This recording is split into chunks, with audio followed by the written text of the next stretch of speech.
Hello friends, हमारे YouTube channel modern study classes में आप लोग का स्वागत है। हम आप लोग के बीच आज लेकर आए हैं बेसिक कॉन्सेप्ट ऑफ केमिस्ट्री, रसायन शास्त्र की मूल अवधारणा का अगला भाग।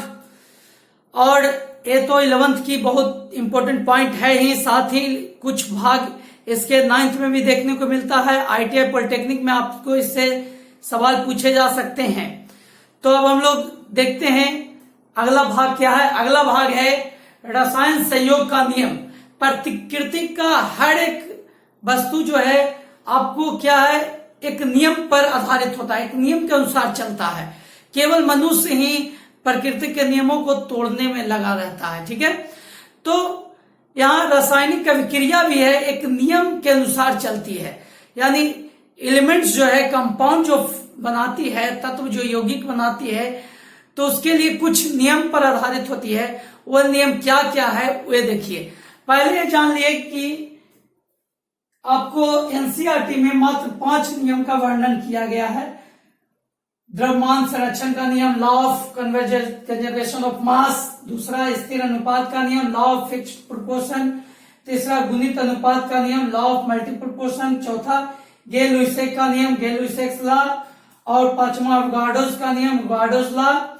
और ये जो है साइड बुक में आपको मिल जाएगा, लेकिन एनसीईआरटी में आपको नहीं मिलता है। व्युत्क्रम अनुपात का नियम, लॉ ऑफ रेसिप्रोकल प्रोपोर्शन। इस वीडियो में हम इसी का वर्णन करेंगे, किस तरह से क्वेश्चन पूछे जाएंगे, क्या है। एकदम इस वीडियो को अंत तक देखिए, मतलब एक एक पॉइंट इसका आपको समझ में आ जाएगा। और ये कुछ समय बाद आप पूरे के पूरे आप खुद से एक्सप्लेन कर सकते हैं, साथ में आप नोट्स बना सकते हैं। और अंत तक वीडियो देखिए आप किस तरह से इसका क्वेश्चन आती है, क्या है ये, क्या डिफाइन है। ठीक है, तो चलिए एक एक करके वर्णन करते हैं रासायनिक संयोग के नियम क्या है। ठीक है, देखिए पहला नियम है द्रव्यमान संरक्षण का नियम, यानी law of conservation of mass. यानी conservation of energy, conservation of principle, conservation of momentum, principle conservation of charge पढ़े होंगे आप लोग। आवेश संरक्षण सिद्धांत, ऊर्जा संरक्षण सिद्धांत, संवेग संरक्षण सिद्धांत देखे होंगे कि ऊर्जा संरक्षण सिद्धांत क्या है। तो वहां पढ़े होंगे कि ऊर्जा का ना तो नाश होता है, ना तो निर्माण होता है, केवल एक रूप से दूसरे रूप में ट्रांसफर होता है। उसी प्रकार आवेश का ना तो निर्माण होता है, आवेश ना तो आपको बनाया जा सकता है और न तो नष्ट होता है, केवल एक बॉडी से दूसरे बॉडी में ट्रांसफर होती है। ठीक है, उसी प्रकार यहां भी है। आपको देखिए एंटोन लेवोसियर जो है 1789 में कई एक्सपेरिमेंट किए और उसके बाद रासायनिक अभिक्रिया पर एक नियम प्रतिपादित किए। इनके अनुसार क्या था कि इस नियम के अनुसार क्या हुआ कि किसी रासायनिक अभिक्रिया के दौरान पदार्थ न तो बनाया जा सकता और न तो नष्ट किया जा सकता है। यानी पदार्थ का न तो निर्माण होता न तो नष्ट होता है। ठीक है, यानी द्रव्यमान न तो बढ़ेगी न तो कमेगी। रासायनिक जितना भी कारक भाग लेगा उतने प्रतिफल बनेगा। ठीक है, एग्जाम्पल से समझिए। H2 plus O2 H2O। ठीक है, तो यहां देखिए 2 ग्राम हाइड्रोजन, यहां 32 ग्राम ऑक्सीजन। हाइड्रोजन का एटॉमिक मास होता है 1, ऑक्सीजन का एटॉमिक मास होता है 16। तो 2 गो है तो 32, 2 गो है तो 2। यहां देखिए 2 हाइड्रोजन, तो 2 हाइड्रोजन हो गया 2 ग्राम और 1 ऑक्सीजन, तो ये हो गया 18 ग्राम। यहां देखिए 34 ग्राम जो है वह कितना 18 ग्राम बना रहा है, यानी 16 ग्राम कहां गया, यहां नष्ट हो जाएगा। यहां तो सिद्धांत के अनुसार न तो द्रव्यमान यानी मास का निर्माण होता है न नष्ट होती है। इसलिए देखिए किसी भी इस रासायनिक समीकरण को संतुलित किया जाता है ताकि द्रव्यमान संरक्षण नियम को फॉलो करें। अगर हम लोग संतुलित नहीं करेंगे तो द्रव्यमान संरक्षण के नियम को पालन नहीं करेगी। देखिए अगर हम लोग इसको बैलेंस कर देते हैं तो बैलेंस करने के बाद देखिए इसका वेट हो जाएगा 4 हाइड्रोजन तो 4 ग्राम, ये तो 32 ग्राम हो गया।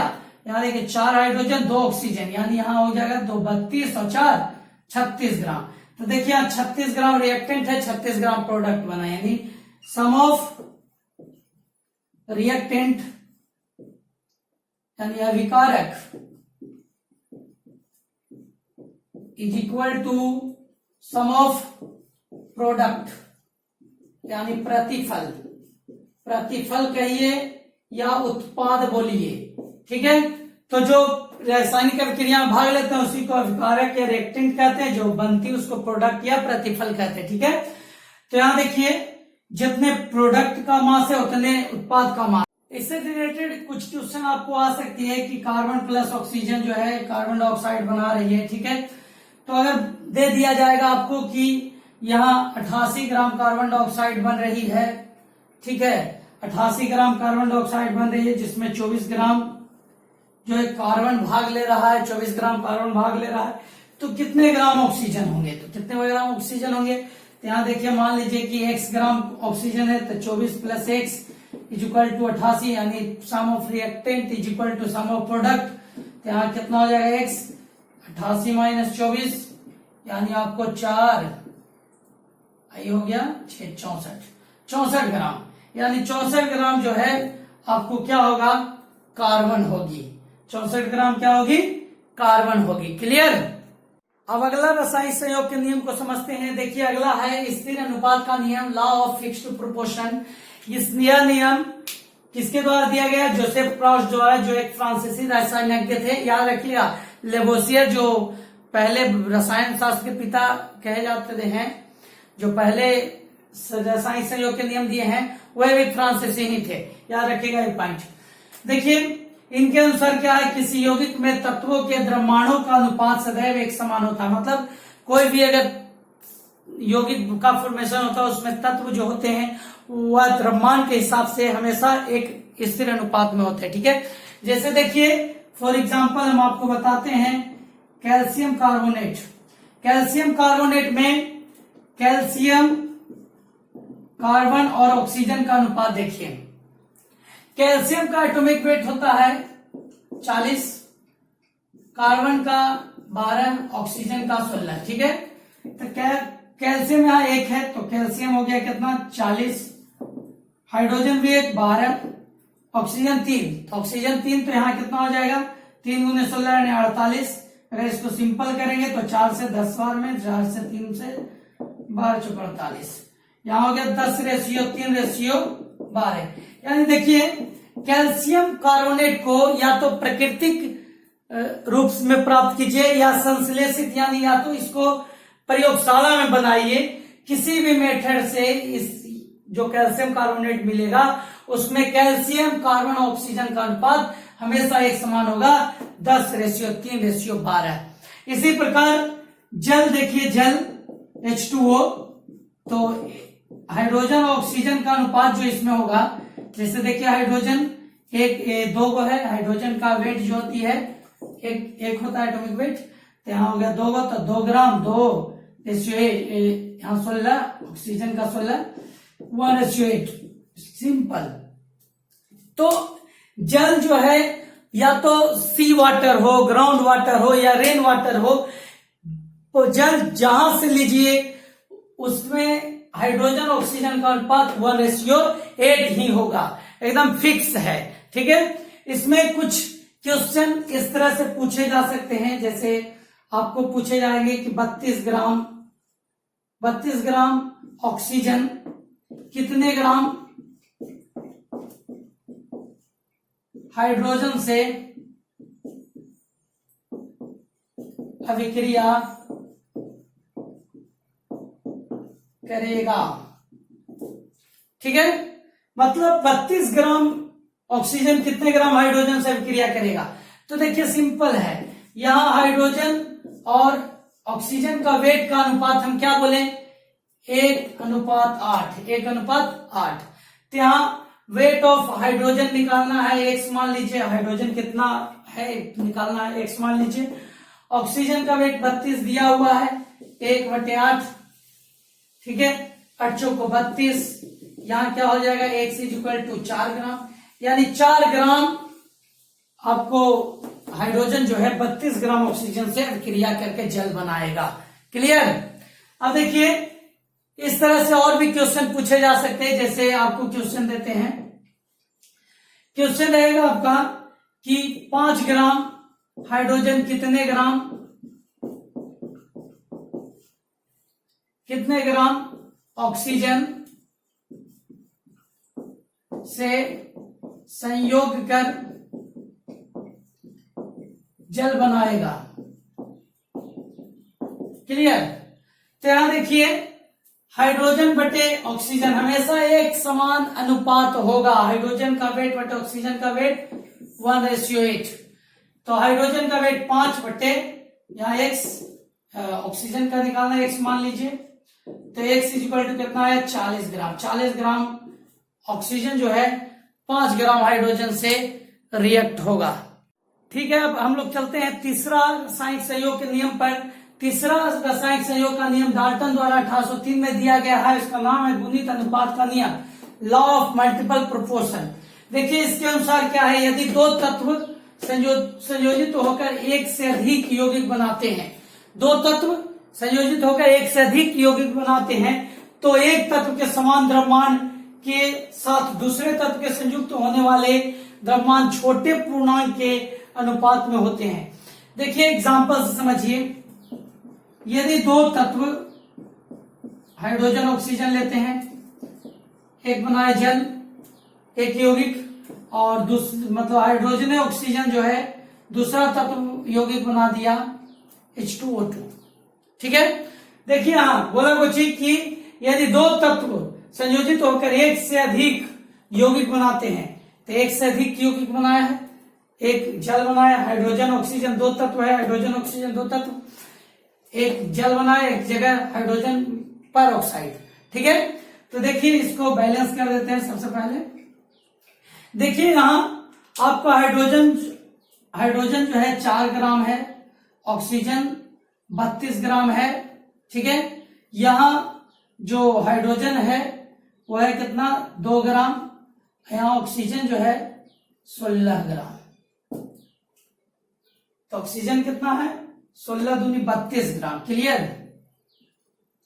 तो देखिए यहां क्या है कि अगर ऑक्सीजन की मात्रा यहां फिक्स कर दी जाए, अगर हम समान बोला कि यदि दो तत्व संयोजित होकर एक से अधिक यौगिक बनाते हैं, ठीक है, एक से अधिक यौगिक, तो दो तत्व लिए हाइड्रोजन ऑक्सीजन, एक जगह जल बना, एक जगह आपका बना हाइड्रोजन पर ऑक्साइड।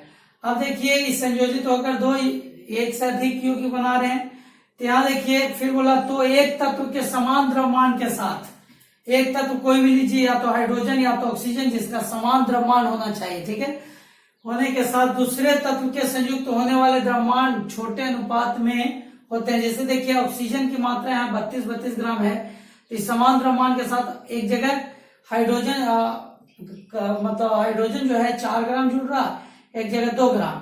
तो हाइड्रोजन का अनुपात जो होगा, हाइड्रोजन का अनुपात क्या हो जाएगा 4/2 यानी 2:1। देखिए है कि नहीं, आपको छोटा गुणांक है, छोटा आपका पूर्णांक है। ठीक है, तो अब देखिए इसी एक और बता रहे हैं कि अगर 4 ग्राम हाइड्रोजन है, यहां अगर हम लोग 2 से गुना कर दें, ठीक है, तो ये हो जाएगा 4 ग्राम हाइड्रोजन, यहां हो जाएगा आपका 64 ग्राम ऑक्सीजन। ठीक है, तो 64 ग्राम ऑक्सीजन। तो अब हाइड्रोजन की मात्रा समान होगी, हाइड्रोजन की मात्रा समान होगी, तो ऑक्सीजन का अनुपात क्या हो जाएगा, ऑक्सीजन का अनुपात जो होगा, इसमें है 32 ग्राम, इसमें 64 ग्राम, तो 32/64 1:2। देखिए छोटे पूर्णांक के अनुपात में, मतलब जो अनुपात है वो छोटे पूर्णांक के अनुपात में होगा। ठीक है, क्लियर। तो देखिए यहाँ क्या है कि बात को समझिए, नियम के अनुसार यदि दो तत्व संयोजित होकर एक से अधिक यौगिक बनाते हैं, तो एक तत्व के समान द्रव्यमान के साथ दूसरे तत्व के संयुक्त होने वाले द्रव्यमान छोटे पूर्णांक के अनुपात में होते हैं। दो तत्व लिए हाइड्रोजन ऑक्सीजन, जल बनाया एक जगह आपका यौगिक हाइड्रोजन पर ऑक्साइड बनाया। अब देखिए यहाँ अगर हम लोग हाइड्रोजन की मात्रा को सेम देखें, तो इसमें भी 4 ग्राम, इसमें 4 ग्राम, इसमें 4 ग्राम 32 ग्राम ऑक्सीजन से मिल रहा, यहाँ 4 ग्राम हाइड्रोजन जो है 64 ग्राम ऑक्सीजन से मिल रहा, तो इसकी समान मात्रा है। तो ये जो आपस में जो संयुक्त होने वाले द्रव्यमान की अनुपात निकालेंगे तो छोटे अनुपात के रूप में होगा। क्लियर। गुणित अनुपात के नियम का एक और उदाहरण देखते हैं। देखिए यहाँ नाइट्रोजन ऑक्सीजन मिलकर कई कंपाउंड फॉर्मेशन करता है, N2O, NO, N2O3, NO2, N2O5। देखिए यहाँ 28 ग्राम नाइट्रोजन जो है 16 ग्राम ऑक्सीजन से मिलकर N2O बना है, 14 ग्राम नाइट्रोजन 16 ग्राम ऑक्सीजन से मिलकर NO बना है। उस तरह से देखिए अब इसको मैं गुणित अनुपात का नियम कैसे लागू होता है। देखिए यहाँ सबसे पहले दोनों में से नाइट्रोजन ऑक्सीजन दोनों में से एक का द्रव्यमान समान करना पड़ेगा। चलिए किसका करें, ठीक है नाइट्रोजन का करते हैं। तो नाइट्रोजन देखिए 28 है, 14 है, 28 है, 14 है, 28 है, सबको हम लोग क्या कर देंगे 28 कर देते हैं। तो 28 ग्राम, तो यहाँ तो 16 ग्राम रह जाएगा। इसका अगर हम लोग दुगना करेंगे 14 दूनी 28, तो 16 दूनी 32 हो जाएगा, हो गया 28, तो ये हो जाएगा 32। यहाँ 48 है ऑलरेडी, 48 है, तो इसमें 48 में कोई चेंज नहीं होगा, 28 ऑलरेडी है। तो 14 है यहाँ, 14 दूनी हम लोग 14 दूनी 28 करेंगे, तो यहाँ 32 दूनी 64 करना पड़ेगा। यहाँ 28 ऑलरेडी है, तो हाँ 80 ऑलरेडी रह जाएगा। अब देखिए इसमें सेम अनुपात में जो है तत्व, देखिए आप बोला दो या दो से दो तत्व संयोजित होकर एक से अधिक यौगिक का बनाते हैं, एक से अधिक यौगिक बनाए दो तत्व, ठीक है। तो एक तत्व के समान द्रव्यमान, एक तत्व के समान द्रव्यमान, ठीक ना, के साथ दूसरे तत्व के संयुक्त होने वाले द्रव्यमान छोटे पूर्णांक के अनुपात में होते हैं। देखिए इसका अनुपात छोटा पूर्णांक होगा कि नहीं, 16 दूनी 32, 16 × 48, 16 × 64, 16 × 85, 2:3:4:5, 1:2:3:4:5। क्लियर। अगला नियम है गे-लुसेक का नियम, गे-लुसेक लॉ। देखिए यह गे-लुसेक द्वारा 1808 में दिया गया था। इसके अनुसार क्या है कि सभी गैसें समान ताप और दाब पर जब रासायनिक अभिक्रिया में भाग लेती है या बनती है तो उनके अनुपात, उनके जो आयतन जो है सरल अनुपात में होते हैं। यह नियम जो है आयतन पर डिपेंड करता है। क्लियर। देखिए एग्जाम्पल के तौर पे देखा जाए तो देखिए अगर नाइट्रोजन हाइड्रोजन से रिएक्ट करके अमोनिया बनाता है, ठीक है, इसको अगर हम लोग बैलेंस करें तो यहां हो जाएगा आपका 2, 3, ठीक है। तो देखिए यहां 1 वॉल्यूम है, यहां 3 वॉल्यूम है आयतन, यहां 2 वॉल्यूम है, ठीक है। तो यहां इसका अनुपात जो है एक सरल होता है। अगर देखा जाए तो यहां अगर बाई चांस इसको हम लोग 50 ml ले लेते हैं, कोई तापमान या दाब पर 50 ml नाइट्रोजन है, तो यहाँ 3 वॉल्यूम है, तो 50 दिए 150 ml होगा, और यहाँ 2 वॉल्यूम है तो यहाँ 100 ml होगा। एक सरल अनुपात में होता है। क्लियर। ये देखिए ऐसा नहीं होगा कि यहाँ 50 ml है तो यहाँ आपका 40 ml हो जाएगा, ऐसा मतलब नहीं हो सकता है। या यहाँ 20 ml हो जाएगा, या यहाँ हो जाएगा आपका कितना 90 ml, ऐसा नहीं होगा, ठीक है। इनके ऐसा नहीं होगा कि दोनों के जोड़ने पर इतना ml आना चाहिए, ऐसा नहीं। इसका आयतन जोड़ने पर नहीं, ऐसा नहीं होगा। क्लियर है। यहाँ देखिए जो गैस का अनुपात जो होता है गैस पर ही जो है, गैस पे ही लागू होते हैं। जो होता है देखिए सभी गैस पे लागू होते हैं। अगर गैस का जो वॉल्यूम है वह एक सरल अनुपात में होता है। क्लियर। जैसे देखिए और भी एग्जाम्पल्स आपको दे रहे हैं। अगर हाइड्रोजन को ऑक्सीजन से रिएक्ट किया जाए, जलवाष्प बनेगा, जलवाष्प, ठीक है। तो यहाँ दो वॉल्यूम है, यहाँ 1 वॉल्यूम, यहाँ 2 वॉल्यूम माने हाइड्रोजन है, 1 वॉल्यूम ऑक्सीजन है, यहाँ 2 वॉल्यूम जलवाष्प है, ठीक है। तो अगर यहाँ हम लोग 50 ml इसको दिया जाए या इसको 25 ml दिया जाए, 25 ml आपका क्या है ऑक्सीजन है, तब पूछेगा कितना जल वाष्प होगा। तो यहाँ अगर 1 वॉल्यूम में 25 ml है तो यहाँ 2 वॉल्यूम में कितना हो जाएगा 50 ml से बोले, और यहाँ 2 वॉल्यूम में कितना हो जाएगा ये भी 50 ml। क्लियर। अगर इस तरह से नहीं तो ऐसे अगर दे दे, अगर एक बोले 25 ml है हाइड्रोजन, तो हाइड्रोजन गैस 25 ml आयतन में है, तो ऑक्सीजन गैस कितना होगी, तो ऑक्सीजन गैस यहाँ 2 ml है, यहाँ 1 ml, तो ये हो जाएगा 12.5 ml, 12.5 ml, क्योंकि इससे दुगना है। क्लियर। तो इस तरह से आपको क्वेश्चन पूछे जा सकते हैं कि अगर 25 ml हाइड्रोजन जो है कितने ऑक्सीजन आयतन 25 कितने ऑक्सीजन के आयतन से मिलकर जल वाष्प का निर्माण करेगी। क्लियर। अगला आपका नियम है अवगाड्रोस का नियम। अवगाड्रोस का नियम क्या है? देखिए 1811 में अवगाड्रोस द्वारा प्रस्तावित किया गया था। इस नियम के अनुसार क्या है? समान ताप और दाब पर सभी गैसें के समान आयतन में अणुओं की संख्या समान होनी चाहिए। यानी इसका कथन है कि जो समान आयतन वाली जो गैस होती है उसमें अणुओं की संख्या समान होगी, मॉलिक्यूल सेम होगी। यानी वॉल्यूम अगर सेम हो तो सेम वॉल्यूम हो तो वॉल्यूम्स ऑफ गैस जो होगी, volume of gas directly proportional to number of molecules, number of molecules माने आयतन जो होती है गैस की वह मॉलिक्यूल्स, उसके मॉलिक्यूल्स यानी अणुओं की संख्या के समानुपाती होती है। कब? जब समान ताप और दाब हो। ताप और दाब पर गैस निर्भर करती है। अगर ताप दाब बढ़ा दिया जाए या कमा दिया जाए तो आयतन भी परिवर्तित हो जाएगी। याद रखिएगा ये बात, आयतन परिवर्तित होगी तो मॉलिक्यूल्स भी परिवर्तित हो जाएगी। तो अगर समान ताप और दाब हो तब समान आयतन, ठीक है, समान आयतन पे अणुओं की संख्या समान होती है। देखिए यहां जैसे एग्जांपल्स में देखिए, अगर 100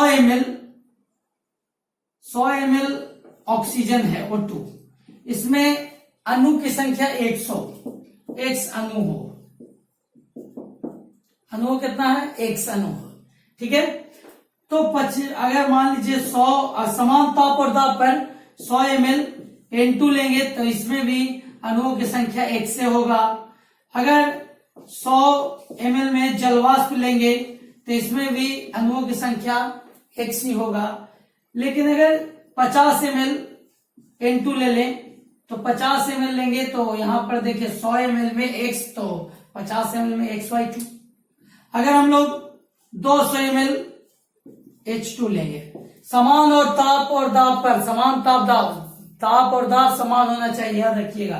तो यहां देखिए, यहां 100 ml ऑक्सीजन का जो अणु की संख्या x है तो 200 ml हाइड्रोजन का अणु की संख्या 2x होगा, क्योंकि समान ताप दाब पर अगर 100 ml हाइड्रोजन होता तो यहाँ पर x ही होता, 200 है तो 2x, अगर 300 ml रहता तो 3x। ठीक है। क्लियर। अब आपका लास्ट पॉइंट है व्युत्क्रमण अनुपात का नियम। इसे एनसीईआरटी से अलग रखा गया है क्योंकि यह जो नियम है यह स्थिर अनुपात का नियम और गुणित अनुपात का नियम का कंबाइंड रूप है। ठीक है। तो वास्तव में एनसीईआरटी में 5 आपको पढ़ना है रसायन संयोग के नियम। अब देखिए यह नियम क्या है, ये भी साइड बुक में मिल जाएगा आपको, उसी इसको भी वर्णन कर देते हैं, क्लियर रहेगा सब पॉइंट। जब दो तत्व किसी समान भार वाले तीसरे तत्व से संयुक्त होता है तब दोनों जिस अनुपात में तीसरे से मिलते हैं और दोनों आपस में जिस अनुपात में मिलते हैं, यहां पॉइंट पे ध्यान दीजिए, तब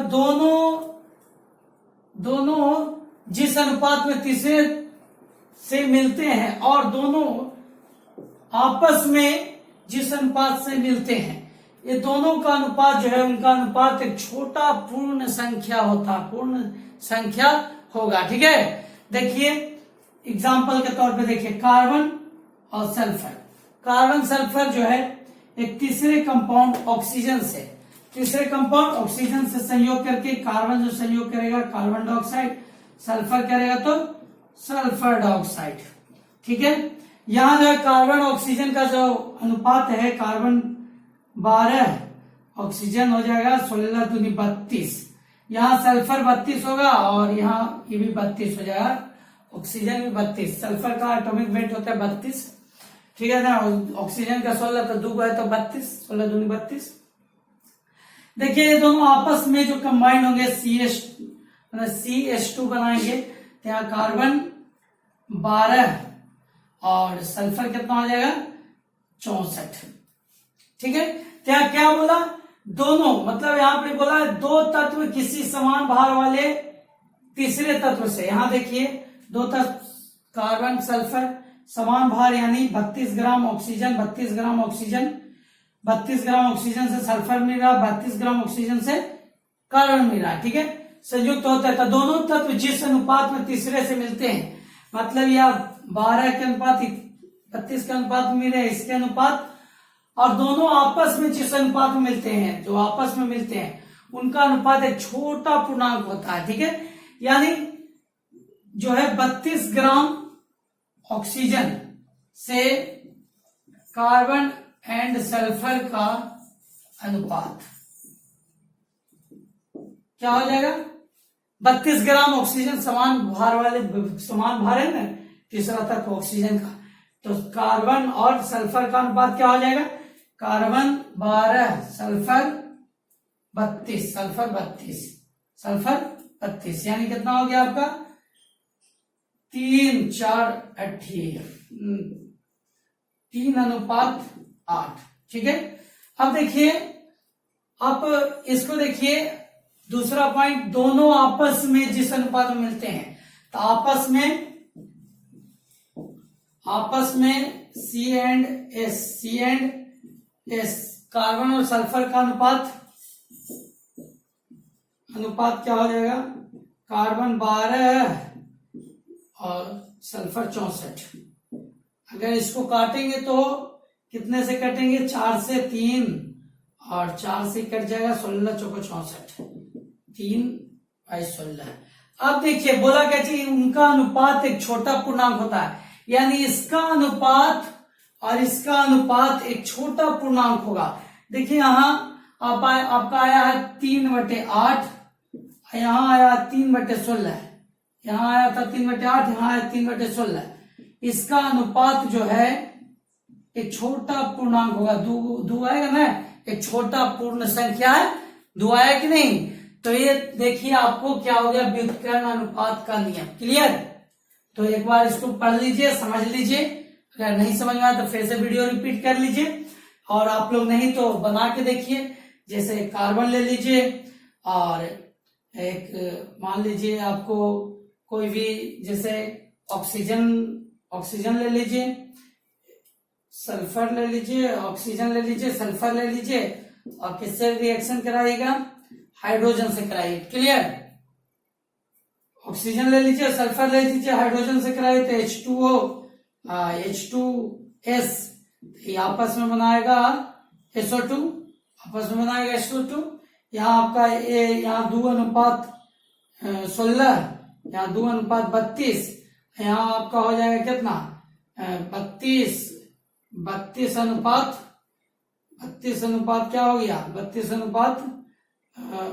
16 दूनी 32 ठीक है। तो यहाँ देखिए, अगर इसका हाइड्रोजन की सेम वेट है, हाइड्रोजन यहाँ भी, तो यहाँ 2 ग्राम, तो ये दोनों में देखा जाए तो सल्फर और ऑक्सीजन का अनुपात कितना हो जाएगा? 32/16, 32/16, और इसका अनुपात क्या हो गया? 32/32, क्या हो गया? 2। कितना आया? 2। क्लियर? यानी सिंपल आया। ठीक है, नमस्कार। अब हम आप लोग को अगले वीडियो मोल कॉन्सेप्ट के साथ आएंगे। हमारे वीडियोस को लाइक करें, सब्सक्राइब करें और शेयर कर दें, ताकि ज्यादा व्यूवर्स हो जाए, उससे हम लोग प्रोत्साहन में आएंगे और आप लोग के लिए अच्छा से अच्छा वीडियो प्रोवाइड करेंगे। ठीक है, तो अब अगले वीडियो मोल कॉन्सेप्ट के साथ